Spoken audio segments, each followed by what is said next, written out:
There is a precise moment, documented in disaster after disaster, when a city stops protecting you and begins consuming you instead.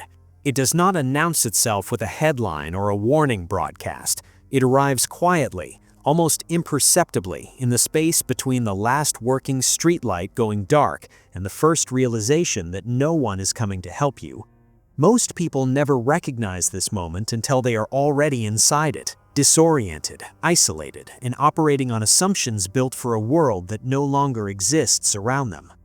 The modern city is engineered to feel safe, to project the constant low hum of institutional protection through its lit windows, its moving traffic, its ambient noise of commerce and civilization. When that engineering fails simultaneously across multiple systems, the psychological shock is not just uncomfortable, it is neurologically destabilizing in ways that directly impair survival decision-making at the exact moment those decisions matter most.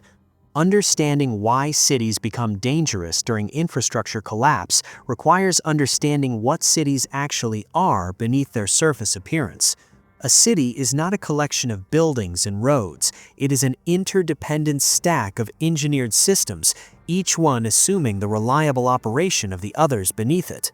Electrical grids assume functioning communication networks to manage load distribution. Water systems assume electrical power to run pumping stations. Emergency services assume functioning communication infrastructure to dispatch and coordinate. Traffic management assumes both power and communication.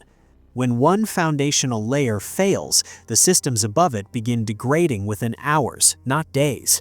This cascading dependency structure is called infrastructure interdependency, and it has been formally studied since the 1997 Presidential Commission on Critical Infrastructure Protection identified it as one of the most severe and least understood threats to national resilience. The Commission's findings were sobering because modern infrastructure systems had been optimized for efficiency rather than redundancy. They had become extraordinarily brittle under simultaneous stress conditions. The specific danger of nighttime urban collapse is that darkness itself becomes a threat multiplier, independent of every other factor. Human beings are visually dominant creatures, with approximately 80% of all environmental information processed through the visual cortex under normal conditions. When ambient light drops below 1 lux, roughly equivalent to a clear night sky with no artificial lighting, human visual acuity degrades sharply, peripheral vision narrows, and depth perception becomes unreliable. The urban environment was not designed for navigation under these conditions. Curbs, construction barriers, stairwells, and vehicular traffic all become serious physical hazards to anyone moving through the city without a reliable light source. In the August 2003 Northeast blackout, which affected 55 million people across 8 states and parts of Canada, emergency services recorded a dramatic spike in trauma injuries during the first 6 hours of darkness, not from violence, but from falls, pedestrian vehicle collisions, and disorientation-related accidents. People who had walked the same streets for decades became navigationally impaired within minutes of losing ambient lighting because they had been unconsciously relying on visual cues they had never needed to consciously process. What most people misunderstand about urban grid failures is the timeline of secondary system collapse. They assume that a power outage means darkness and minor inconvenience.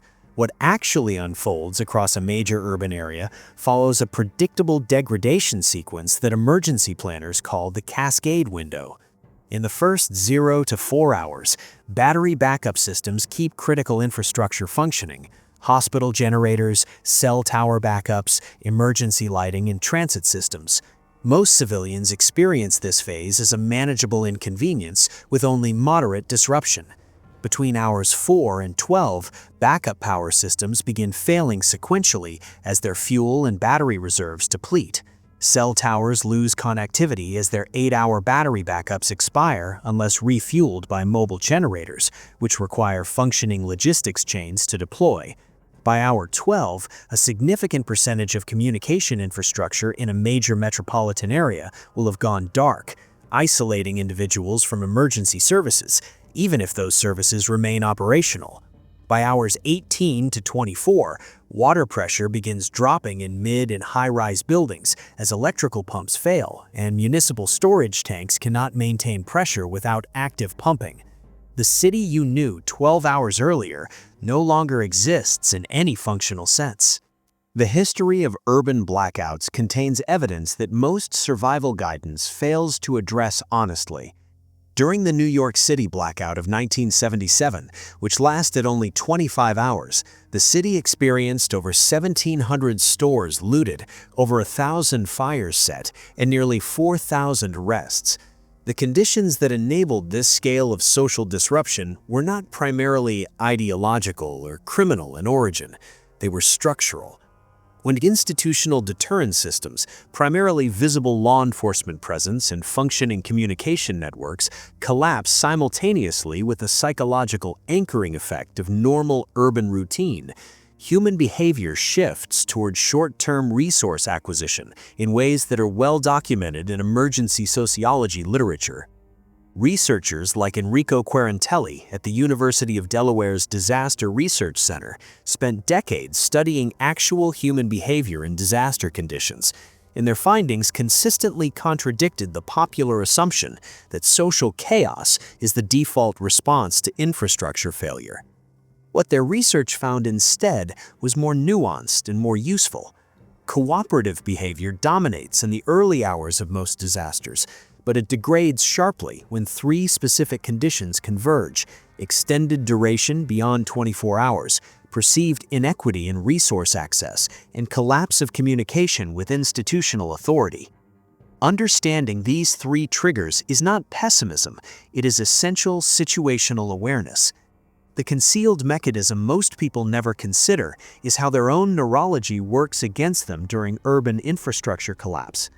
The human stress response, mediated by cortisol and adrenaline release from the hypothalamic pituitary adrenal axis, is optimized for immediate physical threats in environments where the correct action is clear. Urban infrastructure collapse presents precisely the opposite challenge: an ambiguous, extended threat requiring complex decision-making across multiple domains simultaneously. Under sustained stress hormone exposure, the prefrontal cortex, responsible for executive function, planning, and risk assessment, becomes progressively less effective, while the amygdala, responsible for threat detection and fight-or-flight response, becomes hyperactive. The practical consequence is that people under extended disaster stress become simultaneously more reactive and less capable of the analytical thinking they most need. They make faster decisions that are progressively worse. Studies of survivors from the 2005 Hurricane Katrina disaster showed that people who had pre-established, memorized decision frameworks performed significantly better under stress than people who attempted to reason through options in real time. The survival implication is direct. Decisions made before an emergency, encoded as practiced behavioral scripts, will outperform improvised reasoning under stress by a margin that grows larger as stress duration increases. Navigation and communication are the two capabilities that most dramatically separate functional survivors from those who become dependent on rescue during extended urban infrastructure failures. The modern dependence on GPS navigation is not merely a convenience issue, it represents a genuine degradation of spatial cognition that has been documented in neuroscientific research. A 2017 study published in Nature Communications demonstrated that consistent GPS use reduces activity in the hippocampus, the brain region responsible for spatial mapping and navigational memory, during navigation tasks. This means that urban residents who have relied on smartphone navigation for years may have measurably diminished ability to navigate their own city using mental maps alone. In a blackout scenario where phones have lost power or cell connectivity, this cognitive dependency becomes a direct survival liability. The corrective is straightforward but requires deliberate effort before an emergency: learning and regularly practicing navigation by street grid, landmark recognition, in cardinal direction in your own city without technological assistance. The water situation during extended urban blackouts is more immediately dangerous than most people calculate. The average human being requires approximately 2 liters of water per day for basic physiological function, with that requirement increasing significantly under stress, elevated temperature, or physical exertion. Most urban households store essentially zero emergency water, relying entirely on the continuous pressure delivery of municipal water systems. When electrical pumping fails in a major metropolitan area, the timeline to dangerous dehydration for the unprepared urban resident begins at roughly 48 hours in temperate conditions and considerably sooner in summer heat.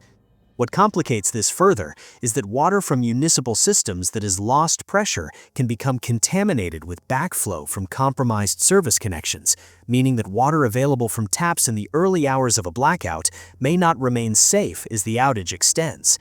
The Centers for Disease Control and Prevention guidelines recommend treating all tap water as potentially unsafe after 24 hours of municipal pump failure in urban systems. The practical survival threshold for pre-stored water in an urban household is a minimum of 1 gallon per person per day for a minimum of 14 days, which most emergency management professionals consider a realistic minimum for serious infrastructure disruption scenarios. The thermal environment inside urban buildings during extended power failures is another underestimated threat that operates on a slower timeline than most people expect. Modern residential buildings, particularly high-rise structures, are designed to rely heavily on active HVAC systems for both heating and cooling. In winter conditions, an unheated residential apartment in a northern climate will cool at a rate determined by the differential between indoor and outdoor temperature, building insulation quality, and the thermal mass of the structure. Research from the engineering literature on building thermal performance suggests that a typical modern apartment building in a northeastern United States city during a winter blackout at outdoor temperatures around 20 degrees Fahrenheit will drop to potentially dangerous indoor temperatures within 18 to 36 hours, depending on construction quality and floor level. Top-floor units lose heat fastest through roof conduction. Lower floors retain heat longer by sharing thermal mass with surrounding units.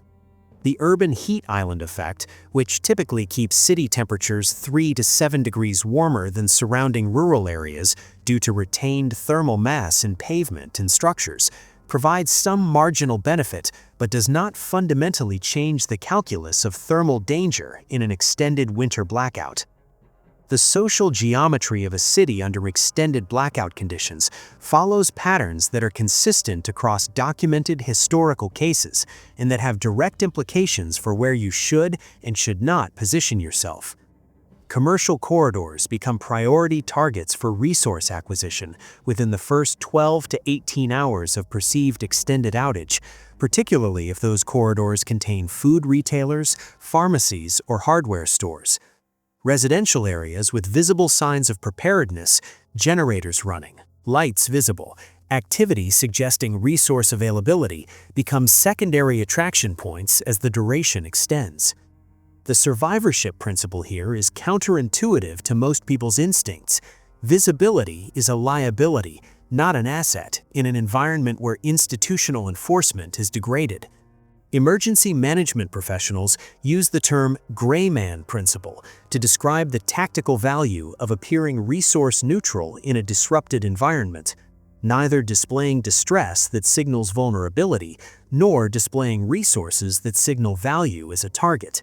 This is not paranoia, it is pattern recognition drawn from documented behavioral observations across multiple large-scale urban disruptions. Communication planning before an infrastructure failure is one of the most high-value, low-cost preparedness investments available to any urban resident, and it is consistently undervalued because it addresses a failure mode that feels abstract until it has already occurred. The specific vulnerability is not the loss of internet connectivity. Most people anticipate and can adapt to that. The critical failure point is the loss of the shared operational picture, the ability to know where other members of your household or social network are, whether they are safe, and what conditions exist in locations you cannot directly observe. Pre-established family communication plans with designated rally points, specific physical locations where family members are instructed to travel if they cannot make contact within a defined time window, are a standard recommendation from FEMA and have been proven effective in documented disaster cases. The rally points must be selected before the emergency, must be familiar to all members of the group, and must account for the possibility that primary routes between locations may be impassable. A battery-powered or hand-crank AM/FM radio represents the single most cost-effective communication tool for receiving broadcast emergency information when all digital infrastructure has failed, because AM radio broadcasts can reach hundreds of miles from transmitters that are often maintained on backup power by municipal emergency management agencies. The pattern that emerges across every major urban infrastructure failure in documented history is that the city does not turn dangerous all at once, and it does not turn dangerous everywhere simultaneously. It degrades in a spatial and temporal gradient that begins at the periphery of institutional attention and moves inward. Areas with lower baseline law enforcement presence, lower social cohesion, and higher baseline resource stress become dangerous first and most severely. Areas with strong pre-existing community networks, what sociologists call social capital, consistently outperform wealthier but more socially isolated neighborhoods in extended disaster scenarios. This finding, documented extensively in Putnam's research on community resilience and confirmed in post-disaster studies from Katrina, the 2011 Joplin tornado, and the 2012 Hurricane Sandy, suggests that the single most protective investment any urban resident can make against the social deterioration of extended infrastructure failure is building genuine relationships with immediate neighbors before any emergency occurs. The neighbor who knows your name and has had coffee in your kitchen is qualitatively different from the anonymous figure behind the door down the hallway when institutional order collapses. What is most important to understand about the city turning predatory is that the transformation is not a single event. It is a continuous process of threshold crossings, each one enabled by the previous, each one foreclosable by timely and informed action. The first threshold is the failure of power and communication. The second is the onset of resource anxiety, as stored food and water begin to diminish. The third is the breakdown of social trust, as perceived scarcity increases competitive behavior. Each of these thresholds has a timeline, and each timeline can be extended substantially by preparation that requires no special expertise, no expensive equipment, and no extraordinary physical capability. The 72-hour emergency supply kit, recommended by most emergency management agencies, is not a survival threshold. It is an absolute minimum, calibrated for short-duration, localized emergencies with functioning regional backup support. For extended urban infrastructure failures, the functional preparedness threshold begins at 14 days and extends meaningfully to 30 days for households that have invested seriously in resilience planning. The final and most important analytical layer of urban infrastructure collapse is the cognitive one, because every physical challenge in a blackout scenario is mediated through the quality of your thinking under stress. And the quality of your thinking under stress is determined almost entirely by decisions and investments made before the emergency began. The people who navigate extended urban infrastructure failures with the least harm are not the people with the most resources or the greatest physical capability. They're the people who made decisions in advance about water storage, about communication plans, about neighborhood relationships, about navigation skills, about thermal management that removed the need for high-quality, real-time decision-making under stress. They reduced the cognitive load of the emergency to a manageable level by eliminating the largest and most predictable decision points before those decision points became critical. This is the underlying logic of all serious emergency preparedness, not the fantasy of self-sufficiency in extremists, but the practical engineering of reduced cognitive load at the moment when your brain is least capable of performing the analysis you need. The city will fail again. Cities have always failed, and they will continue to fail under the compounding pressures of aging infrastructure, climate stress, and increasing systemic interdependency. The question is not whether you will face a night when the sirens go silent and the streets go dark. The question is whether, when that night arrives, the decisions you made months and years earlier will be enough to carry you and the people you care about through to the morning.